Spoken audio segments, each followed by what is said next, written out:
Welcome to ERM Advantage. I'm Eric Holmquist. Here we explore best practices in enterprise risk management, those that lead to creating real business value. Now, in our last video, I talked about areas where I believe that enterprise risk management is just failing to achieve the results we desire. If you missed that video, you can get there through this link, and I recommend you watch that video before this one. Today, we're now going to start talking about approaches to solutions to address these problems. Let's get into it.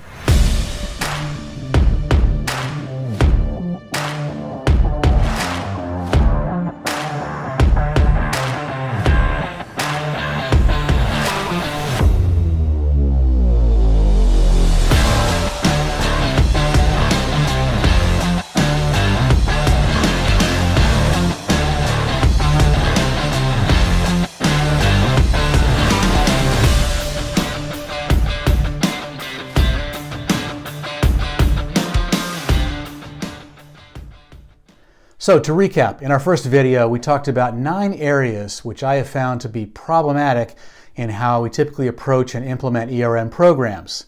This includes using the language of risk instead of the language of the business, programs built principally around risk types, a lack of technical standards, unnecessary complexity, risk appetite ambiguity, consistently poor understanding of metrics, disconnected programs, a lack of framework maturity, and a lack of cultural transparency. So now we're going to start talking about some solutions. Now, some of these may directly relate to specific problems that we outlined, and others are more general that can impact one or more problem areas. The following points are broad conceptual goals, but this will give us a really good foundation on which to build. Then the remaining of the videos will address each and every area of the program and framework in detailed, practical ways.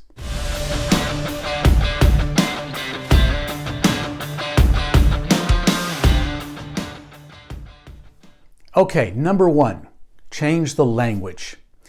This has been, in my experience, one of the biggest differentiators in business level engagement. We need to build frameworks that are, wherever possible, grounded in the native language of business and less in the language of risk. The first question we ask any business area is never, what are your key risks? This approach is doomed from the start. In short, people don't think this way. Now, that's a bigger problem we'll discuss later. The first question is always, what is it you do and why? In other words, how do you support achieving the strategy? From there, we can move on to how do you do it, and so on.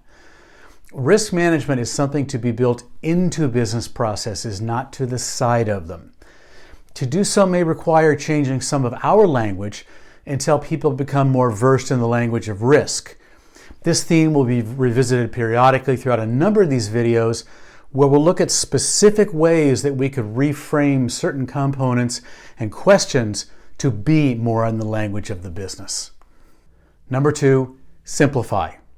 Eliminating needless complexity and overbuild wherever possible. Simplifying elements that may be academically interesting, but are not intuitive and only inhibit business adoption.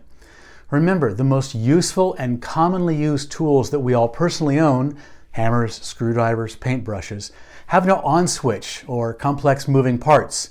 People understand them and they just work. More complex tools are only used for more specialized purposes, not everyday use. Remember, the human mind can only accept what it can understand, and frameworks that just don't make sense to anyone will never be used as a business tool, only an exercise. We need to build tools that are straightforward and intuitive and get away from things like mile-long risk registers, rather focusing on truly key risks. Number 3, changing the core dimensions. Now, coming back to the flaw of using risk types as primary dimensions, rather focusing on key risks first and then using risk types to better understand those risks. Fundamentally, there are only 3 types of risk: design, execution, and external influences. Now let me say that again. There are only 3 types of risk: design, execution, and external. period. Every single risk that we could consider falls into one of those three buckets. Now, it may be a bunch of other types as well, but it starts here.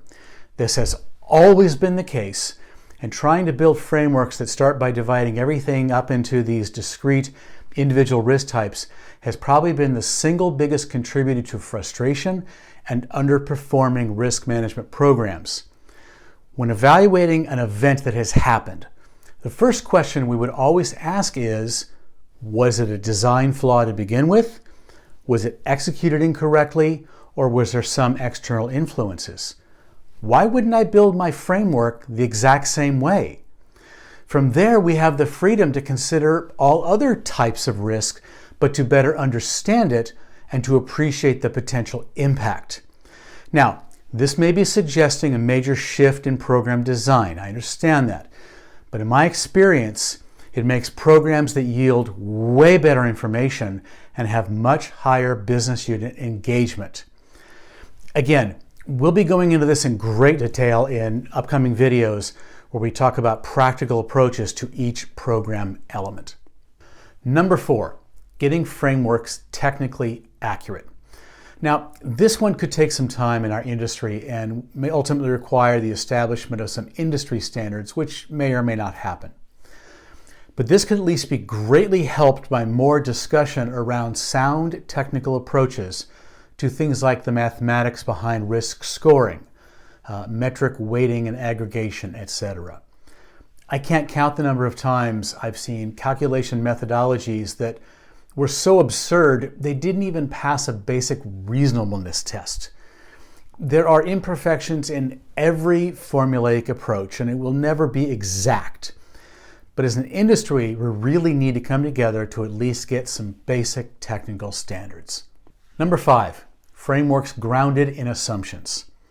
Now this one's really important, and you're going to hear me say this a lot. For anyone who's ever read any of my articles or heard me speak at conferences, the following should sound very familiar. Risk always lies in the assumptions. Always, always, always. To use the classic line, the captain of the Titanic tragically assumed that any iceberg big enough to sink them would be big enough to see. Now, if I'm helping a business unit conduct a risk assessment, we may disagree on whether a risk is high, medium, or low, and we're unlikely to come to an agreement unless we can get past the rating to understand each other's underlying assumptions. Assumptions about the inherent risk itself, about our ability to mitigate that risk, and about what remains as a residual risk. This is the only place where truth can be found. And framework approaches that are not obsessively built on getting down to core assumptions will always be thumb-in-the-air exercises that don't really create business value. Now, the framework elements that I'll be covering in the upcoming videos are heavily grounded in assumptions, and you'll see the amazing power this has in leading to remarkable results. Solution number 6, prioritize both the process and the conclusions. Now, too often when doing things like risk assessments, the emphasis becomes just completing the exercise. So we have the nice charts and pictures and graphs to admire before putting everything back in the drawer. This is a huge mistake. First off, when developing or updating risk assessments, the biggest value is in the process where open, honest dialogue should be taking place. This means turning over new rocks, even sacred ones, and not being afraid of what crawled out, challenging assumptions, and encouraging transparency and introspection. Second, if the process does not end in any so what conclusions, then it's very unlikely that the process was of much value. We have to kill any view that things like risk assessments are simply documentation exercises. They are intended to pose hard questions in a process of discovery. Enterprise risk management done effectively isn't a logbook to document the road we're on. It's a map to confirm we're even on the right road and not headed towards the cliffs. Number 7, balanced risk assessments. Now, as I said in the previous video, too often enterprise risk assessments are over-focused on just the operational risks, the what could go wrong. completely skipping over the more design, strategic, and external aspects. Institutions too often are unsure how to incorporate things like strategy, program and governance elements, etc., into risk assessments, even though these represent the majority of the true life-ending risks. We need to ensure that our frameworks are just as adept at evaluating the macro-level risks in relation to our stated risk appetite. The trick here is to understand that we approach these differently. It isn't what's the process, risk, and related controls. It doesn't work that way with the design and external risks. For those, we need to again focus on core assumptions. Now, we'll break this down piece by piece in the videos covering risk assessments. Number 8, program alignment. We need to ensure that all the framework elements are aligned both in design and in their conclusions, and this will apply in a lot of ways. Does the strategy align with our risk appetite framework and vice versa? Does our enterprise risk assessment tell us anything about whether we are aligned with those guardrails of strategy and risk appetite? Do the metrics we track align with our key risks? And do they provide information that supports decision making? Are executive incentives aligned with both achieving the strategy, but in a way that aligns with our risk appetite? As we get deeper into framework discussions, we'll see how each of these pieces are connected and interrelated, and any disconnect or discrepancy between them must be resolved. Number 9, embedded and integrated ERM. Now there's a lot to this one. We need to ensure that our ERM framework components are integrated and embedded into day-to-day business operations, not a periodic exercise so we can check the box and get back to work. And this is key. We have to be willing to step back once in a while and ask the board and senior leaders, is this program helping you manage the business? It's the perfect litmus test. If not, it just means we have work to be done.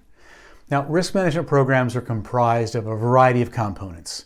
So if we're serious about the enterprise part, then we need to ensure that all the components integrate together as a cohesive whole, not disparate parts. Now, this means a couple things.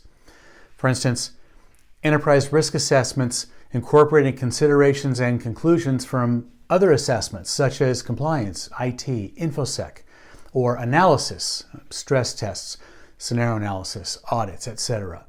These cannot be separate, isolated exercises. Revisiting assessments anytime things change or go wrong to consider whether our perspective has changed about the risk. When doing vendor risk assessments, inheriting that information into the respective business unit's operational assessment. Using comprehensive assessment structures for key changes like new products, new geographies, business lines, etc.